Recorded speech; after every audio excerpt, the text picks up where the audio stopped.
칼날 위의 평화라는 제목의 이 노무현 전 대통령 시대 통일 외교 안보 분야의 비망록을 펴내신 이종석 전 통일부 장관 나오셨습니다. 어서 오십시오. 예, 안녕하십니까. 네, 책이 아주 방대하네요.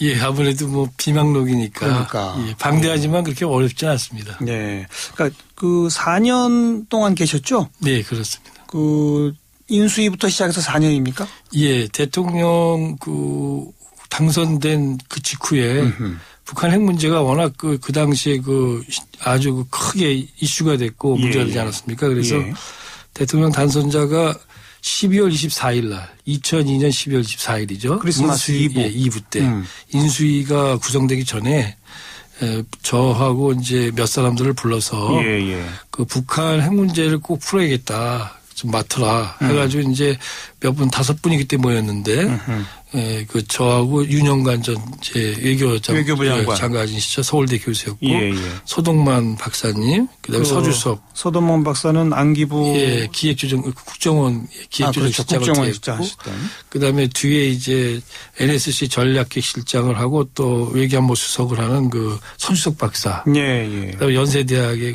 이제 아주 유명한 이론가죠. 그 문정인 선생. 이 5명을 불러서 북한 핵 문제를 해결할 수 있는 방안을 모색해라. 그래서 북핵 TF라는 걸 만들었어요. 그때 시작해서 그래서 2006년 12월 달에 통일부 장관을 그만둘 때까지 만 4년간 있었습니다. 그 4년의 기록들을 쭉 정리하신? 네, 아무래도 사실은 저는 이제 특히 제가 있었던 시기에 만 3년은 NSC 차장으로 있었는데 그때 제가 사실 이제 NSC를 실질적으로 이제 책임을 질 때였습니다. 그렇죠. 그때 그러다 보니까 대통령님의 이제 뭐 지시나 정책 구상 지시를 받아서 집행하거나 아니면 전달하거나 정책 구상을 이렇게 만들어서 이렇게 보좌하거나 이런 거기 때문에 대통령께서 회고록을 쓰시면은 제가 이런 걸 쓸 필요가 없는 거죠. 맞아요. 왜냐하면 대통령 회고록이 나온 다음에 그다음에 내가 뭐 이게 쓸 게 있다고 있나 없나 봐서 혹시 비어 있는 게 있으면 좀 채우고 이른바 푸트노트를 다는 정도로 하는 건데 이제 대통령께서 2009년 5월에 불의에 서거하시는 바람에 당신의 회고록을 남길 수가 없게 돼서 그래서 이제 아무래도 또 가장 격동적인 시기가 참여정부 출범부터 그 전반기 3, 4년이었기 때문에 알겠어요. 그래서 제가 이 책을 비망록을 쓰게 됐습니다. 그러니까 이종석 전 장관이 쓰긴 썼지만 사실상은 노무현 전 대통령의 회고록의 성격도 갖고 있다. 뭐 제가 좀 감히 그렇게 말씀드리기가 쉽지는 않지만 대통령의 시각에서 대통령의 생각에서 제가 이제 그 말씀을 듣고 있고 그랬으니까 쓰고자 이렇게 노력을 했습니다. 저도 본문을 좀 봤는데 대통령이 직접 하신 얘기들도 많이 거의 인용을 했더라고요. 그렇습니다. 대통령께서 하신 뭐 말씀 내용이 곳곳에 다 상당히 많이 인용돼 있습니다. 그런데 하필 이 시점에 펴내신 건 무슨 뭐 의도가 있습니까? 아니면 준비하다 보니 이렇게 시간이 걸린 겁니까? 어떻게 된 겁니까? 특별한 의도가 있는 건 아니었는데요. 2009년 이제 5월에 서거하시면서 아무래도 비망록을 내겠다고 생각을 했는데 그동안에 이제 준비를 하는데 여러 가지 기억을 살리고 자료를 모으는 데 시간이 걸렸고 또 사람이라는 게 게을리기도 하고 다른 일이 있다 보니까 차일필 미뤄져서 이제 5주기를 넘기면 안 되겠다는 생각을 작년 초에 했습니다. 그래서 이제 아예 그냥 한 4-5달 동안은 모든 걸 전폐하고 이제 좀 모아놓은 자료를 갖고 해서 5주기에 맞춰서 꼭 맞춘 건 아니었습니다. 왜냐하면은 5월 달에 2억 맞추려면 4월 달에 냈을 텐데 넘어가면 안 되겠다는 생각을 했습니다. 제목을 칼날 위의 평화라고 붙이셨네요. 이건 누가 정한 제목입니까? 사실 저는 뭐 다들 아신 것처럼 참여정부 때의 어떤 그 통일외교안보의 가치라면 저희가 평화번영과 국가안보라는 이제 전략서를 대중용으로 내서 국민들에게도 이제 보고를 했는데요. 거기 보면 전략기조를 4개를 잡았었습니다. 그래서 평화번영 정책의 추진, 평화죠. 그다음에 이제 협력적 자주국방입니다. 그다음에 균형적 실용외교, 균형외교. 또 하나는 이제 포괄안보. 뭐냐면은 현대안보라는 게 우리가 세월호에서도 봤습니다만은 또 뭐 어떤 테러라든가 또는 이제 경제에서 전산망이 망가져도 안보 위협이 있지 않습니까? 그래서 안보를 확장시키는 이 4가지를 잡았는데 이 4가지 중에 다 중요하지만 대통령께서는 평화를 가장 이제 중시하셨고 이 평화를 달성하기 위해서 자주와 균형을 추구했는데 그래서 이제 제목을 뭘로 잡을까 하는데 평화라는 말이 너무나 이제 한편으로 많이 사용됐지 않습니까? 예. 그래서 저는 그냥 뭐 자주와 균형을 향하여 이런 그랬더니 주변 사람들 젊은 사람들이 너무 진부하다. 예. 근데 출판사에서 칼날 위의 평화라고 하면 어떻게 했느냐. 역시 출판사. 예. 제가 그런데 깜짝 놀랐어요. 왜냐하면 예. 평화라는 말하고 칼날이라는 말은 두 개가 이미지가 굉장히 대조적인데 사실은 그 말을 듣는 순간 이거구나 하는 생각이 들었어요. 왜냐하면 네. 저희가 정말 이 한반도에서 평화를 만든다는 게 너무너무나도 어려웠고 그다음에 아주 위태로운 평화였고 또 우리는 또 칼날 같은 위에 서가지고 진짜 평화를 만들기 시작했고 한편으로 평화를 만들어 놔도 평화의 당사자가 뭐 남북한이나 또는 미국과 북한이 이렇지 않습니까? 예. 그러니까 서로 불신하는 상대끼리 거기에 기대서 평화가 있으니까 또 깨지기 쉽고 그러다 보니까 역시 평화를 지향하고 평화를 열망했지만 그 평화는 칼날 위의 평화였다. 네. 다만 그런 칼날 위의 평화라도 전력을 다해서 만들어 놔야지 그 위에서 이제 정말 칼등 위의 평화를 만들어내고 궁극적으로는 반석의 평화를 갈 수 있지 않는가. 이제 그런 것. 알겠습니다. 예, 또 노 대통령이 가장 열망하셨던 것 이런 걸 이제 담아서 그렇게 제목을 잡았습니다. 그리고 이 협력적 자주국방, 균형적 실용 외교, 네. 자주국방과 균형 외교 둘 다가 사실 좌우파로부터 협공을 당한 것들 아닙니까? 네. 그게 이제 제가 여기서 이 책을 내게 된 이유 중에 하나가 노무현 대통령과 참여정부가 그 당시에 추구했던 통일위원회에서의 가치라는 게 예. 어떤 뭐 진보나 보수라는 그런 이념의 문제가 아니었다. 그 이전에 우리 공동체 가지고 있던 어떤 뭐 가치랄까 공동선을 추구했다. 무슨 얘기냐면 자주라든가 평화라든가 균형이라는 말이 이게 뭐 어디 보수 진보의 문제입니까? 그야말로 이 분단된 그 적대적 대결 상태에서 살아온 우리 민족, 우리 국가가 평화를 열망하는 건 당연한 것이고, 그 다음에 우리가 말로는 다 맞는 말씀인데, 예. 하지만 너무나 오랫동안 한미동맹 위주로만 생각해 오셨던 분들은 네. 자주국방, 균형 외교 이걸 다 싫어했었고, 그렇습니다. 또 반대로 정말 이제 뭐 미국에 대해서 우리가 할 말 다 해야 된다라고 외치던 분들은 말만 자주국방 균형 외교지 사실은 미국 말만 들은 거 아니냐라고 예. 또 비판하고. 그렇습니다. 예. 그런 의미에서 양쪽 비판의 칼날 위에선 평화일 수도 맞습니다. 있어요. 예. 그러나 그걸 추구해야죠. 예. 예. 자, 그 첫 장 일부가 역사의 무대로 들어서다라고 하는 대목에 제가 제목을 쭉 보다가 그냥 눈에 탁 띄는 게 하나 있어요. 여쭤보는 게 이제 북한의 특사 동행 요청을 받아서 가셨어요. 예, 2003년 1월 말이죠. 2003년 1월 말이면 김대중 사실은 대통령께서 취임하기 전이에요. 예, 민수위 때 이제 현 정부가 국민의 정부가 마지막 이제 북한 핵 문제를 어떻게 해결해 보기 위한 마지막 노력으로 임동원 특보를 특사를 보낼 때 예. 당선자 쪽에서도 누가 하나 같이 갔으면 같이 좋겠다. 가라. 그래서 예. 이제 당선자께서 저보고 다녀오라 그래서 제가 이제 다녀왔습니다. 거기 보니까 그때 그러니까 김대중 정부의 퇴임 직전이에요. 그렇죠. 예. 그 인수위 책임자로 이제 책임자라기보다는 대표로 예. 그 특사단에 포함된 건데 그때 북한에서는 노무현 정부 출범에 대해서 어떤 인식을 갖고 있었던가요? 뭐 말로는 무슨 뭐 기대를 한다는 것처럼 얘기를 했지만 제가 갔을 때는 노무현 대통령께서 그 직전에 CNN 인터뷰를 하면서 예. 북한에 대해서 북한의 김정일 그 위원장에 대해서 좀 이제 좀 뭐 독재를 한다는 식으로 그 발언을 한 게 MBC에도 뉴스에 나오고 그랬어요. 예, 그 당시. 예. 그래가지고 그것 때문에 이제 뭐 엄청나게 이제 그 불쾌하게 반응을 보이고 그래서 여러 가지 신경이 좀 있었습니다 오히려. 근데 네, 네. 북한은 뭐 항상 새로운 정권이 들었으니까 그들이 그 정권에 대해서 어떻게 뭐 인식하는지 상관없이 일단은 뭐 기대한다는 그런 이제 내색은 하죠. 예. 그러나 이제 그런 CNN 사건이 있었기 때문에 네, 네. 예, 상황은 별로 안 좋았었습니다. 그런데 이종석 장관을 통해서 노무현 정부가 남북 관계를 어떻게 하려고 하나 이렇게 막 떠보고 이런 식의 그런 대화는 없었습니까? 그렇죠. 근데 저희가 가가지고 우리 당선자는 어떠한 대북관을 갖고 있으면 앞으로 정부를 출범시키면은 남북 관계를 어떻게 끌어갈 예정이다.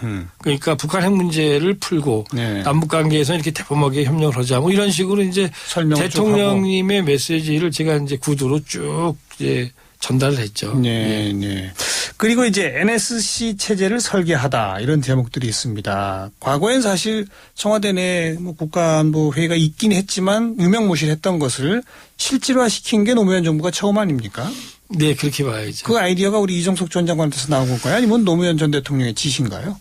본래 NSC 구조가 굉장히 유용하다는 생각은 국민의 정부 때부터 있었습니다. 그래서 임동원 특보가 이제 외교안보수석 비서관 때 NS 회의기구로서 NSC를 만들었습니다. 예, 이제 예. 대통령 보좌기구는 아니지만 그걸 이제 저희가 확대 개편해서 대통령을 보좌하는 기구로 만들었는데 그건 제 생각이 아니라 그리고 실제 여야에서도 그런 생각들이 있었어요. 예. 노무현 후보한테 이렇게 보고를 드리니까 그렇게 해야겠다. 적극적으로 받아들이셔서 노무현 후보도 또 당연히 그런 이제 입장을 갖고 계셨습니다. 제 예. 개인적인 그런 의견은 아니었습니다. 알겠습니다. 자, 그리고 아까도 설명했던 이 자주국방 균형 외교 이 두 가지 문제에서 아주 구체적으로 충돌이랄까 논란이랄까 이런 게 극심하게 벌어졌던 게 사실은 자이툰 부대 이라크 파병 문제 요거 하나였었고 네. 한미 간에는 이 주한미군의 이른바 전략적 유연성 문제하고 이 작게 5029 네. 그걸 둘러싼 갈등 이런 대목들을 좀 이 책에서 주로 다루셨는데 예. 먼저 이제 많은 분들이 아시는 게 이 이라크 파병 문제니까 이라크 파병 때문에 무슨 자주국방 균형 외교냐 친미다 이런 비판을 많이 받았잖아요. 네.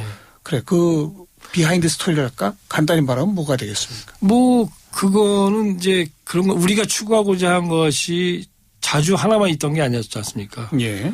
더 본질적인 거 하나가 평화 아니었습니까? 평화 번영이죠. 예. 평화가 있는데 중요한 거는 북한 핵 문제가 단순히 있는 것이 아니고 부시 행정부가 북한에 대해서 이란, 이라크와 함께 악의 축이라고 이제 규정을 했잖아요. 예, 예. 그리고 북한 핵 문제가 이제 다시 한번 재발했잖아요. 그 상태에서 그 2003년 3월 달에는 부시 행정부가 이라크를 공격했잖아요. 네, 네. 대량 살상 무기가 있을 거다라고. 그렇죠, 근데 없었잖아요. 그런데 북한은 이라크보다도 훨씬 더 미국한테 명분을 주기 용이한 그러니까 그렇죠. 쉽게 말하면 뭐 더 미국하고 각을 세우고 있고 그다음에 더 많은 협의를 갖고 있는 나라잖아요. 네, 예. 그리고 미국은 북한에 대해서 군사적 제재에 대한 가능성을 이 배제하지 않는다. 그래서 뭐 모든 옵션은 모든 선택지는 테이블 위에 올려져 있다. 뭐 이런 이제 항상 용어를 사용했잖아요. 그래서 평화가 위협받고 있었죠. 그렇죠. 예. 거기서 이제 대통령이 아마 기억들 하실 수 있을 겁니다. 2003년 3월에 사실 그때는 미국의 이 부시 행정부 네오콘의 패권주의가 워낙 강했어요. 그리고 그때는 막 이제 그 9.12 테러 때문에 또 이제 미국이 더 그렇게 화가 나 있었고. 예, 예. 그때 이제 그러나 한반도에서 군사적 제재는 안 된다. 전쟁으로 하니까. 이걸 대통령이 아주 그냥 노골적으로 말하고 나섰죠. 왜냐하면 미국이 그런 선택지는 선택하면 안 된다는 생각에서. 예, 예. 다른 나라의 어떤 지도자는 그렇게 못했죠. 예. 그러니까 일단 평화가 엄청 중요하니까. 그래서 이제 미국이 결국은 군사적 제재 얘기는 이제 쑥 들어가기 시작했습니다. 아. 그러나 그렇게 미국한테. 그러니까 우리가 이라크에 파병까지 하면서 미국을 도와주니 예. 군사 제재 같은 얘기는 하지 말고 북핵 문제 해결에 나서라 뭐 이런 거란 말이군요. 이제 그 와중에 그렇게 하고 나니까 우리 대통령도 미국에 대해서 뭔가 우리가 들어줘야 되고 또 한편으로 한반도에서 핵 문제가 전쟁으로 가는 걸 막기 위해서 또 새로 전기를 마련하기 위해서는 우리도 뭔가를 해줘야 되지 않습니까? 네, 그러다 보니까 네. 사실은 우리의 자주적 결정으로서 한다면은 이라크 파병 우리가 좀 미국한테 좀 설명하고 사정 얘기하고 안 할 수도 있죠. 그러나 알겠습니다. 예, 그게 좀 어려웠던 거죠. 대통령은 자기 이념을 따른 게 아니라 통치자로서 국민 평화를 지키기 위해. 국익이 뭐냐 그걸 생각했던 거죠. 평화 쪽으로 미국의 방향을 확실히 잡아내는 또 설득용으로 네. 파병이 필요했다. 간단히 말하면. 그러니까 그러니까 이라크 파병이 북한 핵 문제를 해결하는 과정 속에서 연결돼 있었기 때문에 예. 이라크 파병 하나만을 갖고 우리가 독자적으로 결정하기가 어려웠다. 이렇게 말씀드릴 수 있겠습니다. 그리고 그 작전 계획 5029 이거 이제 북한의 무슨 유사시 급변 사태 같은 네. 게 있을 때 어떻게 하느냐 뭐 이런 거 아닙니까? 네. 그걸 가지고 한미 간의 협상도 막 하고 그랬는데 예. 뭐 이번에 그동안 공개되지 않았던 사실을 몇 가지 공개하신 것 가운데 하나가 그게 그 신동아인가에 보도가 됐단 말이에요. 네. 근데 마치 한국에서 그걸 언론에 흘린 것처럼 미국이 막 우리를 공격했었잖아요. 네. 근데 정작 흘린 게 미국 쪽이라고요? 그러니까 사실은 작계 5029군이 이제 작계로 가면 안 되고 개념 계획이라는 걸로 끝이 나는데 우리는 네, 네. 작전 계획으로 가면 안 되는 거죠. 왜냐하면 북한의 급변 사태라는 것 자체가 그건 전쟁이 아니기 때문에 대한민국 정부가 주도해야 되니까. 예. 근데 그런 거가 이제 언론에 다 흘러나갔잖아요. 그거는 흘러나가면 안 되는 거죠. 아주 극비 사항인데. 예. 그래서 그냥 미국이 우리한테 한국 정부가 이거 왜 흘렸나 이거 막 정말 아주 막 그 다그쳤죠. 그러니까요. 그래서 제가 참 몇 번을 도대체 우리는 나갈 데가 없는데 그래서 하다가 마지막 사실 여러 번 이제 그 기자한테 물어봤어요. 그 누추론 기자, 예, 신도아 기자한테. 그분도 뭐 아주 전문적인 훌륭한 분입니다. 그런데 그때 이제 얘기를 하더라고요. 사실은 미국 사람한테 받았다. 그런데 그래서 어떻게 그렇게 됐냐 그랬더니 차장님을 좀 곤란하게 해서 이제 그 해석입니다. 그렇게 해서 이 5029 협상을 좀 유력히 하려고 했던 거 아닌가. 미국 쪽에 유리하게. 예, 미국 쪽에서. 왜냐하면 우리가 누출한 게 되면은 우리 쪽에 누출한 게 되면은 곤란해지지 않습니까? 그렇죠. 그렇죠. 사실 제가 그것 때문에 워싱턴 가서 미국 관리들도 만나서 또 해명하고 굉장히 어려웠거든요. 그리고 아까도 나왔던 그 NSC 거기서 이 재난에 대한 컨트롤 타워 역할을 하느냐 마느냐 이번 세월호 이후에 논란이 됐고 결국 뭐 NSC는 그거 맞는데 아니다라고 말했던 안보실장은 이제 경질이 됐지 않습니까? 네. 이거에 대해서 어떻게 생각하세요? 저희가 처음에 이제 인수위 때 2003년 초에 이 재난관리 문제를 이제 다루는데 청와대 NSC 위관리센터가 이거를 컨트롤타워를 할 거냐 말 거냐 갖고 논란이 있었어요. 예. 그 당시에 이제 많은 사람들이 청와대에서 이걸 맡으면은 대통령한테 이게 부담이 너무 많이 된다. 재난이 벌어졌을 때. 예, 반대를 많이 했어요. 근데 예. 노무현 그 당시 당선자죠. 딱 한마디로 정리를 하시더라고요. 어떤 사고가 나면은 특히 대형 사고가 나면은 국민은 대통령한테 책임을 물을 수밖에 없는 거다. 그렇죠. 네. 그러니까 대통령실에서 책임 있게 이거를 컨트롤 타워 해야 된다. 컨트롤 타워 한다 해가지고 다 하는 게 아니고 책임 부서가 있잖아요. 그 책임 부서랑 같이 해가지고 잘 안 되는 걸 도와주고 체크를 해주는 게 컨트롤 타워 아닙니까? 예, 위에서 예.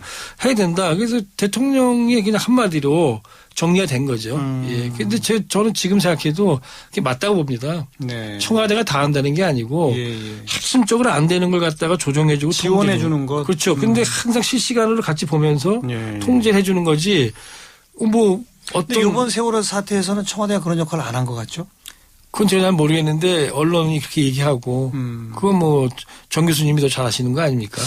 지금 국가안전처를 신설하는데 이걸 총리실에 두느냐 뭐 청와대에 두느냐도 논란인데 이정수 전 장관 보시기에는 그럼 청와대에 있는 게 맞습니까? 국가안전처 자체가 문제가 되는 게 아닙니다. 국가안전처는 총리실에 있을 수 있죠. 그러나 문제는 대통령과 그 국가안전처 사이를 매개하는. 알겠습니다. 국가안전처가 어떻게 모든 걸 다 통과했습니까? 대통령 시각에서 안 되지 않습니까? 대통령 비서가 해야 되죠. 그거는. 그런 의미에서 청와대는 총괄 컨트롤 타워. 그렇죠. 예. 재난 모든 집행을 다 하는 게 아니고 그러니까 조정하고. 거기서 말하는 컨트롤은 지휘 통제라기보다는 지원. 예, 지원하면서 문제가 되면 즉각 들어가서 지휘할 수도 있지만 좋습니다. 예, 상황을 이제 잘 되게 해준다는 거죠. 자, 4년의 기록을 방대하게 묶어내셨는데 스스로 돌아볼 때 가장 아쉬운 건 뭡니까? 그 4년의 동안. 뭐 글쎄요. 뭐 국민들께서 아까도 말씀드린 저희들이 했던 일들에 대해서 특히 이제 그 당시에는 많은 통일의 연보사는 보안이 유지됩니다. 그러다 보니까 정말 오해가 되거나 한국 정부가 무능력하다든가 또는 뭐 이 반미라든가 이런 식으로 아주 곡해되는 것들에 대해서 진상을 있는 대로 밝히기 어려웠던 거죠. 그것이 보안이 이제 생명인 것이 또 이제 통일의 연보의 그거다 보니까 그래서 그런 것들 즉 국민들께 제대로 인식이 안 되면서 노무현 대통령이 추구했던 가치가 평화, 자주, 균형, 포괄 안보라는 가치가 제대로 빛을 발휘하지 못했던 거 또 그런 것들을 제가 모시고 보좌했던 참모로서 거기에 다 하지 그렇게 못된 거는 다 제 책임이 큰 거 아니겠습니까? 그런 점에서 아쉬움이 큽니다. 그 평화와 자주, 균형이라고 하는 게 뭐 지금 이 시점에서 조금씩 좋아지고 있습니까? 퇴행하고 있습니까? 어떻게 보세요? 그 박근혜 대통령이 후보 시절에 균형 해결하는 걸 공약을 했었습니다. 그러니까 지금 상황에서 가야 할 길은 그거라는 공감대는 전에보다 넓어졌는데 현실은 과거보다 더 좋아졌다라는 증거들이 나타나고 있지 않다 이렇게 말씀드릴 수 있겠습니다. 왜 그럴까요? 그 이유는? 글쎄 저는 제가 뭐 과거의 사람이기 때문에 말하기가 쉽지는 않지만 중요한 거는 국민들한테 정확하게 비전을 제시하고 전략적 경로를 하나하나씩 보여주는 철학과 비전과 그다음에 글로 가는 길, 전략, 경로를 보여줘야 된다. 실천. 그렇죠. 예, 실천이죠. 실천인데 그 실천은 국민들한테 길을 보여줘야 됩니다. 그 길로 설령 가다가 부족한 점이 있더라도 길을 보여주지 않으면은 어디로 갈지 모르잖아요. 근데 그 길이 국민들이 그 길을 보여주고 있다 정부가 그렇게 생각하는 분들이 많지 않은 것 같습니다. 네.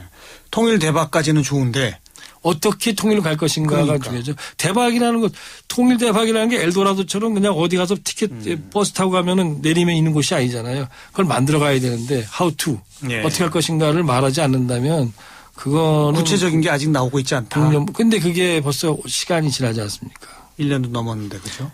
예, 이제는 구체적인 게 필요하다. 전략이 필요하다는 거죠. 구체적인 것보다. 알겠습니다. 그래서 아무튼 가야 할 길은 평화, 자주, 균형인 건 맞습니다. 네. 거기에 대한 공감대는 그때보다는 좀 넓어지고 있는 것 같아요. 어쨌든. 그렇습니다. 예. 박근혜 정부까지도 공약으로 내세울 정도가 됐으니까. 네. 제대로 한 걸음 한 걸음 가기를 기대하겠습니다. 또 이분들이 이 칼라류의 평화를 보시면서 많은 도움을 좀 얻기를 바라고요. 현 예, 정부에서도. 저도 그런 걸 바라고 사실은 이제 여러 가지 반성적인 얘기나 필요한 교훈적인 것들을 좀 쓰려고 했습니다. 노무현 전 대통령 4년 통일 외교 안보 비망록 칼라류의 평화를 펴내신 이종석 전 장관 오늘 함께 만났습니다. 나와주셔서 고맙습니다. 예, 고맙습니다. 네.